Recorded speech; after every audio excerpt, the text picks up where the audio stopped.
Situé au cœur du bassin du Congo, deuxième massif forestier tropical après l'Amazonie, le Gabon est un maillon important de cette zone forestière. Notre pays crée 13 parcs nationaux couvrant 11,25% de son territoire national en vue de participer pleinement à l'effort mondial lié à la préservation de l'environnement et à la lutte contre les changements climatiques. Avec l'arrivée du chef de l'État, Ali Bongo Ndimba, à la tête du pays, le Gabon accède à un niveau considérable en ce qui concerne les questions liées au changement climatique et à la préservation de l'environnement. Car toutes ces questions font partie du Gabon vert, l'un des piliers du programme de société du chef de l'État. Aujourd'hui, notre pays s'active à se doter d'un plan climat avant la fin de l'année.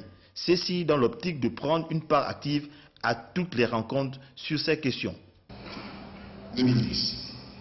Malheureusement, a été l'année du record des émissions de gaz à effet de serre depuis le début de l'ère industrielle. C'est donc dire que la situation est grave et urgente. Grave car nos pays n'ont pas la capacité technique, technologique et financière pour faire face efficacement aux conséquences du changement climatique, surtout si on s'achemine vers les scénarios les plus pessimistes.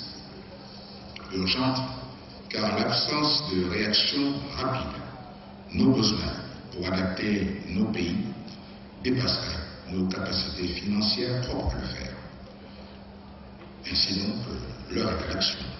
Les portes du futur risquent de se refermer sur nous si rien n'est fait.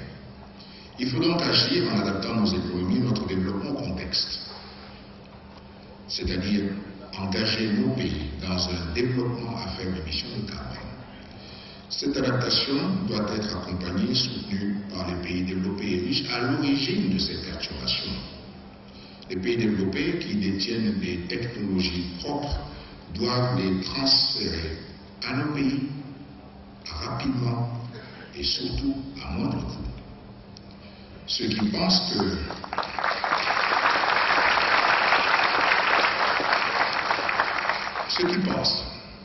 que notre action en faveur du climat doit se limiter à la seule préservation de nos forêts ont tort. Je reste persuadé qu'à elle seule, la protection des forêts ne sera pas suffisante pour lutter contre les menaces du changement climatique. Contrairement à l'Amazonie et aux forêts d'Asie du Sud-Est, les forêts du bassin du Congo sont encore relativement intactes et inhabitées. C'est le cas de la forêt gabonaise.